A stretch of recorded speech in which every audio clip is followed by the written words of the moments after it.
Assalamualaikum warahmatullahi wabarakatuh.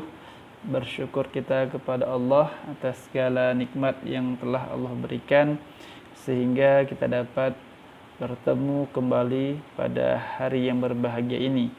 Baik, hari ini kita akan belajar tentang sel, ya, sel sebagai unit struktural penyusun tubuh makhluk hidup.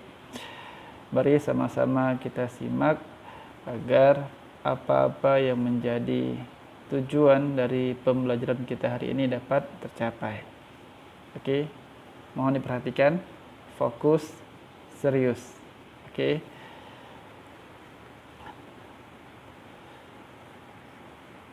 Baik, adapun yang menjadi indikator dari pembelajaran kita hari ini adalah yang pertama, mengetahui berbagai teori sel, kemudian menjelaskan konsep sel, yang ketiga mendeskripsikan bagian-bagian sel, yang keempat membandingkan sel hewan dan sel tumbuhan, kemudian yang kelima membandingkan sel prokaryotik dan sel eukaryotik.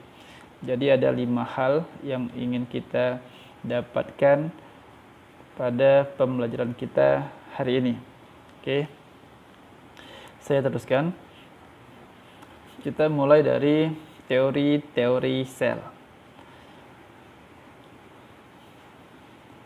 Nah, sel pertama kali ditemukan oleh Robert Hooke ya pada tahun 1665 pada gabus tutup botol.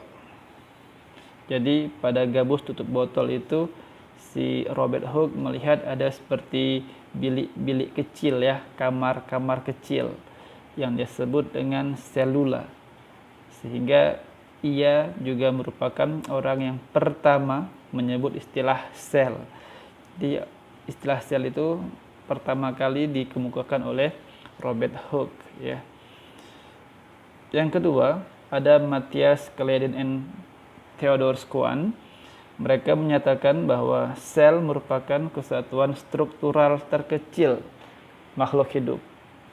Ya, jadi menurut mereka makhluk hidup itu tersusun atas sel, kemudian sekumpulan sel berkumpul menjadi jaringan, dan sekumpulan jaringan menjadi organ, sekumpulan organ menjadi sistem organ, kemudian selanjutnya menjadi satu organisme, satu individu yang utuh.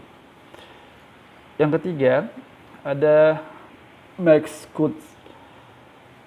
Max Kutz menyatakan bahwa sel merupakan kesatuan fungsional. Ia menyatakan bahwa semua kegiatan hidup terjadi di dalam sel. Ya. Di dalam sel itu ada sintesis, ada respirasi, ya.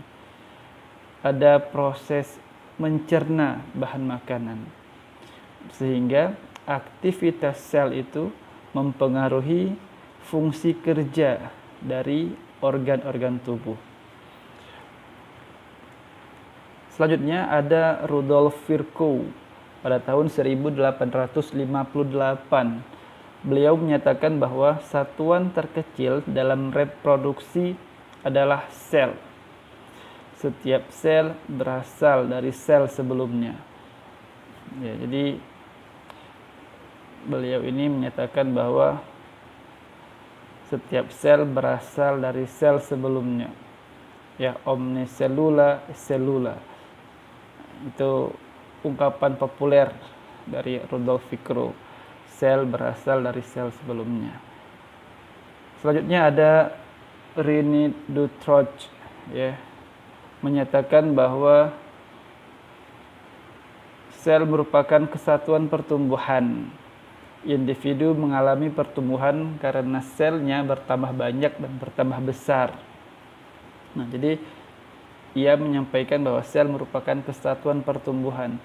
Seseorang bertambah besar, bertambah tinggi itu karena terjadinya pertambahan jumlah sel dan bertambahnya volume sel itu sendiri.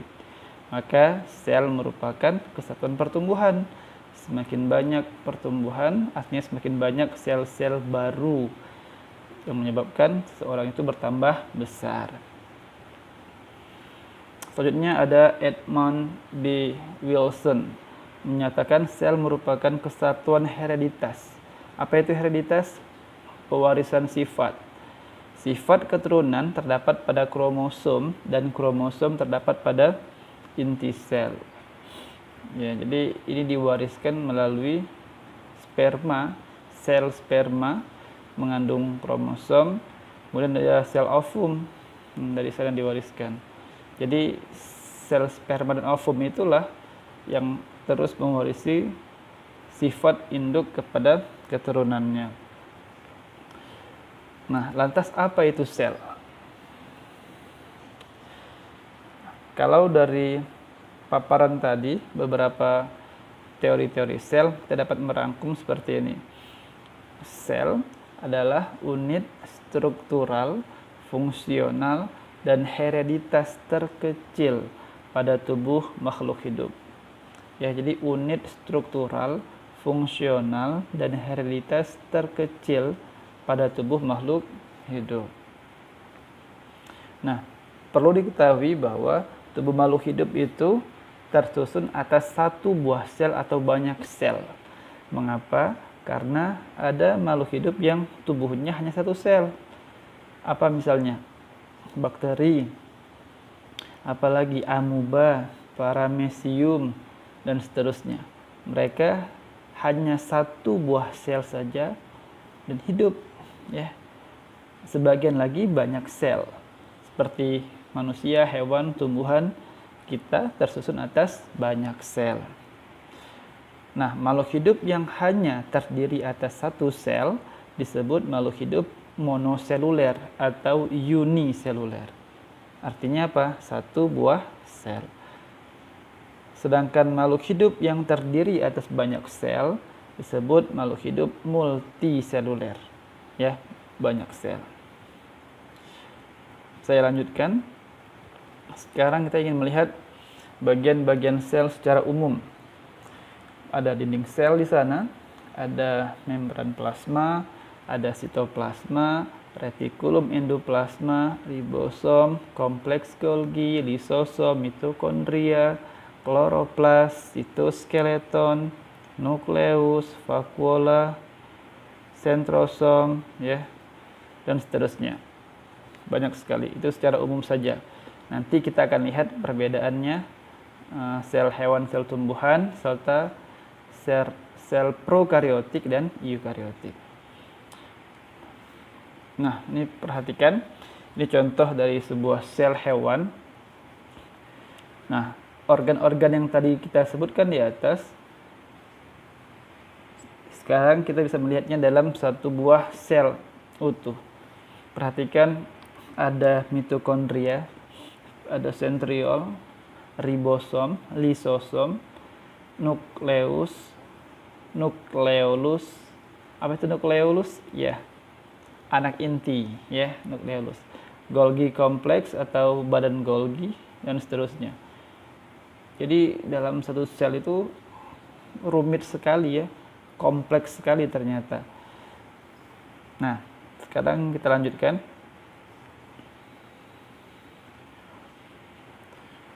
Kita mulai dari membran plasma, ya, atau selaput plasma.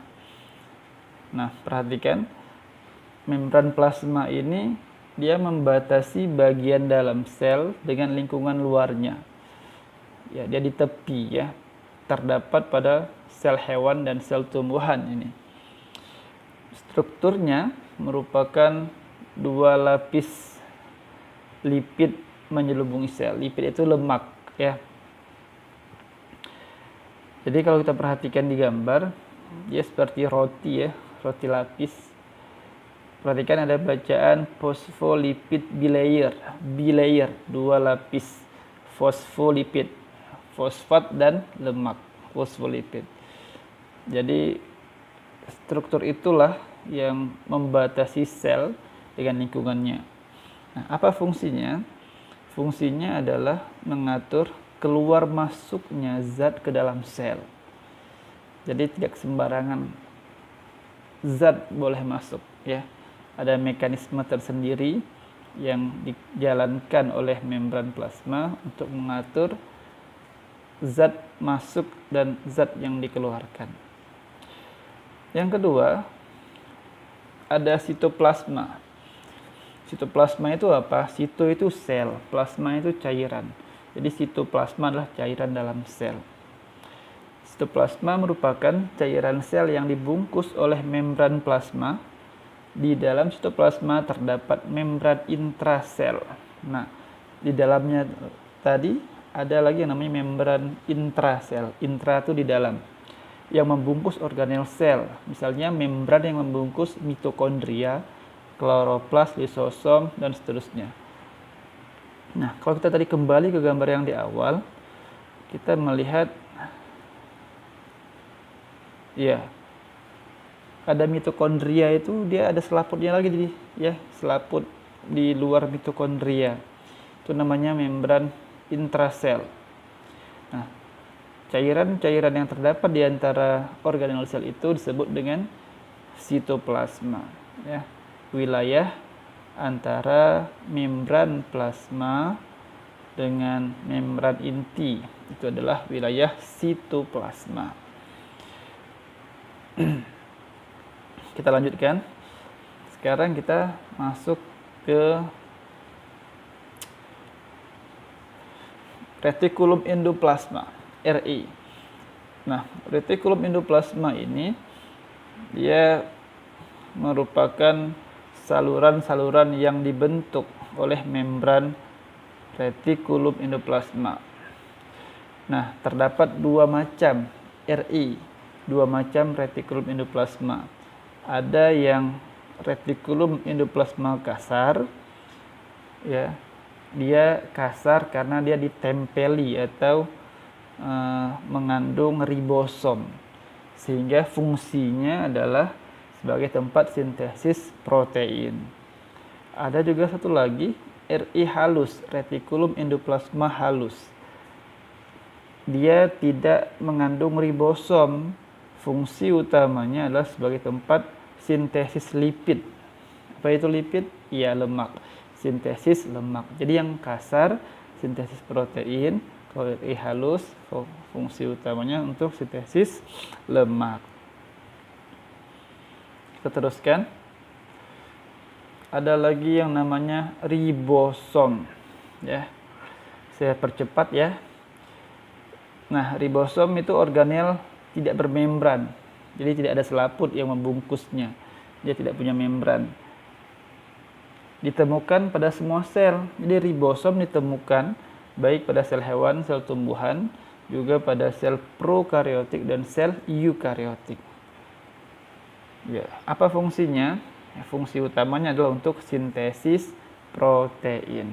Ribosom untuk sintesis protein di dalam sel. Selanjutnya ada yang namanya, ya, kita lihat sedikit strukturnya ya. Jadi ribosom itu merupakan organel yang tidak bermembran. Komposisinya hanya protein dan ukurannya sangat kecil. Nah, sebagian ribosom itu dia tidak menempel pada RI. Dia terdapat pada sitoplasma sendiri, tidak menempel pada RI. Apa komposisi utamanya? Protein. Nah, kemudian ada subunit kecil, subunit besar. Nanti ini akan kita pelajari lebih jauh pada mata kuliah biologi sel. Ya, ini biologi umum, hanya pengantar saja. Selanjutnya ada kompleks Golgi atau aparatus Golgi. Nah, ini dia bentuknya. Perhatikan. Aparatus Golgi, saya singkat dengan AG, tersusun atas 3 bentuk membran. Ya, ada yang berupa kantung-kantung pipih yang disebut sisterna atau sakulus. Perhatikan di gambar. Ada yang berupa vesikel-vesikel kecil. Vesikel itu kantung ya. Kantung-kantung kecil. Ada yang berupa vesikel besar ya, kantung yang agak besar. Apa fungsi utamanya? Kompleks Golgi berfungsi pada ekskresi sel. Ekskresi adalah pengeluaran zat sisa yang tidak pengeluaran zat sisa metabolisme yang tidak dimanfaatkan lagi oleh tubuh. Satu lagi fungsinya adalah untuk pembentukan lisosom. Jadi lisosom itu dibentuk oleh kompleks Golgi. Nah, ini dia lisosom. Lisosom adalah organel sel yang berfungsi untuk pencernaan intrasel, ya. Jadi lisosom itu adalah vesikel atau kantung yang terbentuk dari badan Golgi. Nah, yang tadi saya sampaikan, dia mengandung enzim-enzim hidrolitik, enzim-enzim pencernaan, ya. Dia melisiskan benda asing, melisiskan bahan makanan, dicerna untuk kemudian diserap oleh sel. Nah, fungsi utamanya mencerna makromolekul, molekul besar secara intraseluler. Artinya di dalam, intra itu di dalam sel, dan merusak sel-sel asing. Kalau ada sel-sel asing, kuman misalnya masuk, dia akan diserang atau dilisiskan, dihancurkan oleh lisosom. Selanjutnya mitokondria.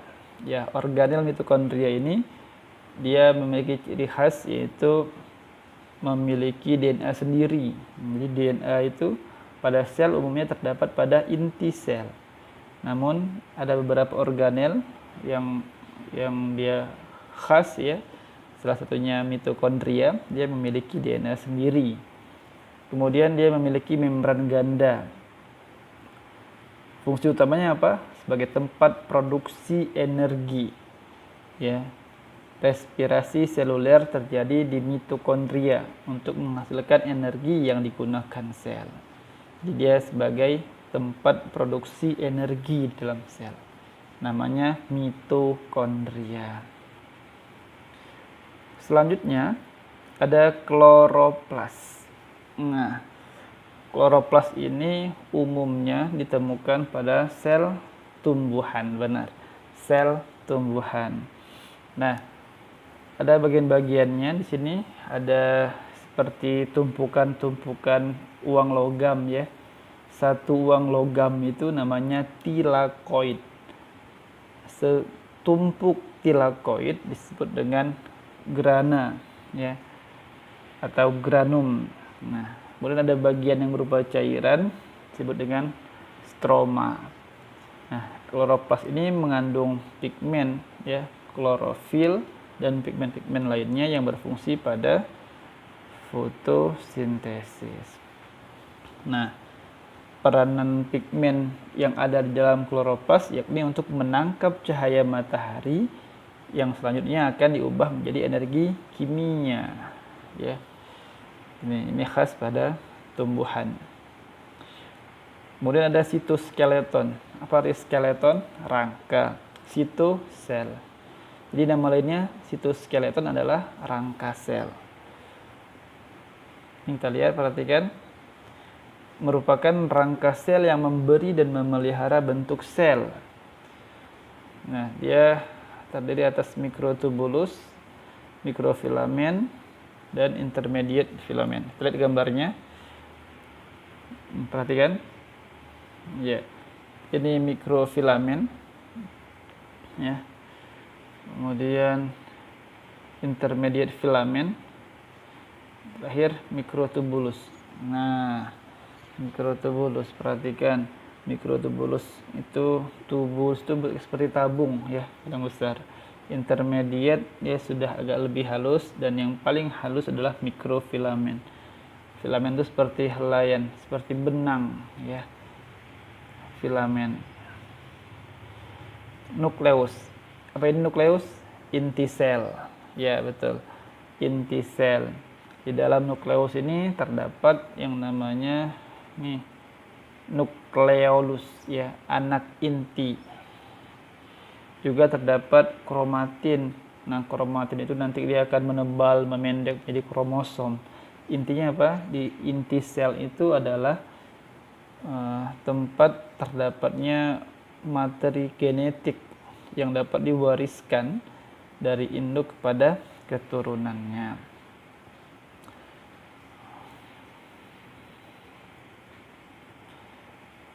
Ya, ada lagi yang namanya vakuola. Ya. Mana dia vakuola? Yang mana? Iya, itu dia. Kalau pada sel tumbuhan dewasa itu, vakuola itu ukurannya paling besar di antara organel sel lainnya. Nah, besar sekali dia, menggembung. Nah, merupakan organel sitoplasmik yang dibatasi oleh selaput tipis yang disebut tonoplas. Nanti kalau ada pertanyaan disebut apa selaput tipis pembungkus vakuola, jawabannya tonoplas. Umumnya berupa rongga atau gembungan. Nah, seperti itu ya, gembung dia. Fungsinya apa? Menyimpan air, pigmen ya. Pigmen itu zat warna dan minyak atsiri. Ya, minyak atsiri. Ada yang namanya sentriol atau sentrosom. Jadi sentrosom itu adalah seperangkat sentriol atau sepasang sentriol, namanya sentrosom. Ya. Nah, sentriol ini atau sentrosom sebagian besar ditemukan pada sel eukariotik. Sentriol terlibat dalam pembelahan sel. Jadi pada pembelahan sel itu peran sentriol tuh besar sekali. Untuk apa? Nanti akan kita pelajari.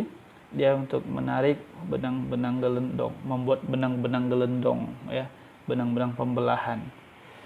Nah, sentriol terlibat dalam pembelahan sel dan pembentukan silia dan flagela. Pembentukan silia dan flagel. Dua-duanya itu berupa alat gerak ya, alat gerak. Misalnya flagel pada Euglena viridis misalnya ya, atau silia pada Paramecium. Nah, itu peran dari sentriol. Sentriol tidak terdapat pada tumbuhan berpembuluh, tumbuhan berbunga dan jamur. Jadi umumnya sentriol hanya dimiliki oleh sel hewan. Ini gambarnya. Sentriol. Baik. Ada pertanyaan? Belum ada. Oke, kita lanjutkan ya. Masih semangat kan? Semangat dong. Nah, sekarang kita ingin lihat sel hewan dan sel tumbuhan. Ya. Ya, yang sebelah ya, yang ada flagelnya itu sel hewan, yang bentuknya seperti kotak adalah sel tumbuhan. Nah, perhatikan apa sih bedanya sel hewan dan sel tumbuhan? Perhatikan tanda panah warna merah. Yang pertama sel wall, apa itu? Dinding sel. Dinding sel itu menjadi ciri khas dari sel tumbuhan. Perhatikan pada sel hewan tidak ditemukan sel wall, dinding sel tidak ada. Dinding sel itu tersusun atas selulosa, sehingga bentuk dari sel tumbuhan dia lebih kaku, dia tetap bentuknya karena ada sel wall, dinding sel yang melingkupinya. Apalagi misalnya ya vakuola. Vakuola itu umumnya dimiliki pada sel tumbuhan. Ya, bentuknya seperti gembungan tadi, besar, mengandung menyimpan air, pigmen dan minyak atsiri. Pada sel hewan tidak ada. Apalagi perbedaannya? Kloroplas. Apa tadi fungsinya? Iya, untuk fotosintesis pada tumbuhan. Pada hewan umumnya tidak ditemukan kloroplas. Nah, sekarang kita lihat perbedaannya ya. Saya buat dalam bentuk tabel. Nah, pertama dinding sel misalnya. Sel hewan tidak ada, sel tumbuhan ada. Yang kedua kloroplas. Kloroplas itu sel hewan tidak ada, sel tumbuhan ada. Vakuola, sel hewan tidak ada, pada sel tumbuhan ada. Lisosom, pada sel hewan ada, sel tumbuhan tidak ada. Apa tadi fungsi lisosom? Pencernaan intrasel. Dia mengandung enzim hidrolitik ya, lisozim namanya. Kemudian sentriol atau sentrosom pada sel hewan ada, sel tumbuhan tidak ada. Apa fungsi sentriol tadi? Iya, pada proses pembelahan sel. Oke. Saya teruskan. Sekarang kita melihat sedikit tentang sel prokariotik dan sel eukariotik. Nah, ada beberapa organisme saya hadirkan. Ada bakteri, ada tumbuhan, ada jamur, ada hewan, ada alga biru, amoeba, dan alga hijau. Bisa bantu saya sebutkan organisme mana yang selnya prokariotik dan organisme mana yang selnya eukariotik. Ya, kita percepat saja. Yang berwarna merah, alga biru, bakteri, selnya masih berupa sel prokariotik. Sementara yang lain, tumbuhan, hewan, amoeba, jamur, alga hijau, selnya sudah termasuk ke dalam kelompok sel eukariotik. Apa sih perbedaannya? Nah, kita akan saksikan pada slide berikutnya.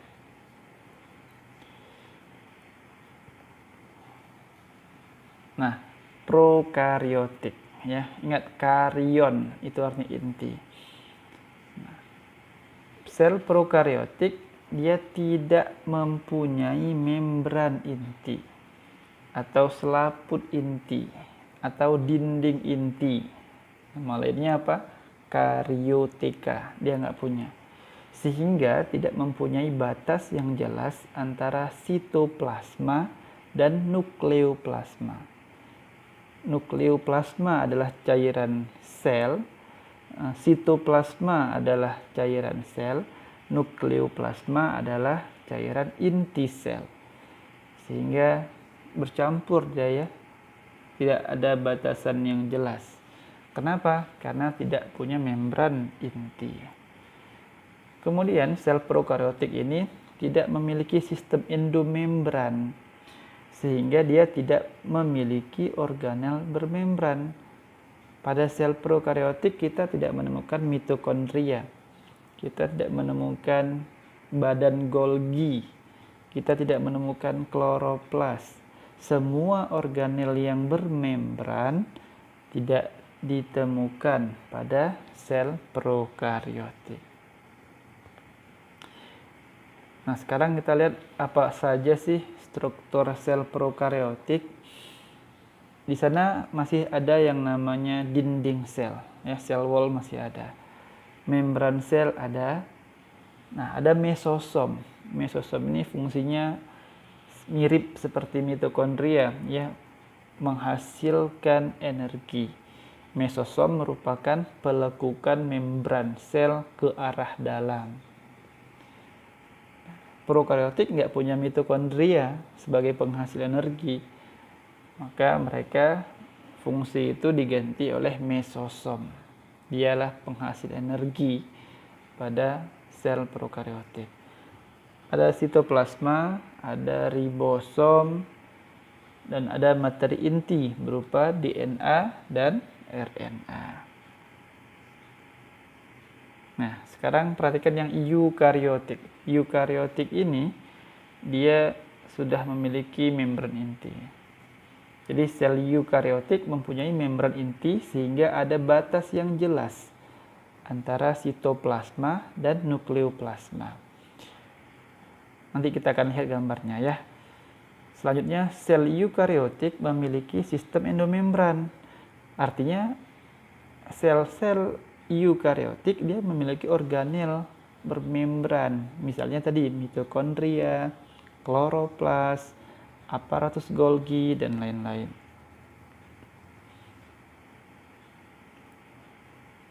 Nah, mari kita perhatikan ini sel prokariotik dan eukariotik. Di eukariotik ada aparatus Golgi, ada mitokondria, ada flagel. Oh, sama-sama ada flagel. Mitokondria, aparatus Golgi ada pada eukariotik, prokariotik tidak ada. Ya. Nah, perhatikan pada sel eukariotik itu ada ditulis not in most plant cells. Jadi flagel, lisosom, sentriol itu tidak dimiliki pada sel tumbuhan, dia pada sel hewan. Nah, kali ini kita membandingkan sel prokariotik dan sel eukariotik. Nah, sel eukariotiknya ini diambil dari sel hewan. Sel prokariotiknya diambil dari sel bakteri, ya. Perhatikan materi genetik pada sel prokariotik tidak di dalam inti karena intinya tidak memiliki membran inti sehingga seperti bercampur dia dengan sitoplasma. Sementara kalau yang sel eukariotik dia punya membran inti, ya. Membran inti sehingga terpisah antara nukleoplasma atau cairan inti dengan sitoplasma. Nah, sekarang saya buat dalam tabel supaya lebih mudah perbedaan antara sel prokariotik dan eukariotik. Nah, pertama ukuran sel, ya. Ukuran selnya terlihat sekali jauh lebih kecil sel prokariotik 1 sampai 10 mikrometer. Sementara eukariotik 10 sampai 100 mikrometer. Nah, bentuk DNA prokariotik itu sirkular dia, melingkar. Sementara DNA pada eukariotik dia double helix panjang. Letak DNA, kalau prokariotik DNA-nya terdapat pada sitoplasma. Kalau eukariotik, ya DNA-nya terdapat di dalam inti sel, ya, umumnya terdapat di dalam inti sel. Kemudian organisasi seluler.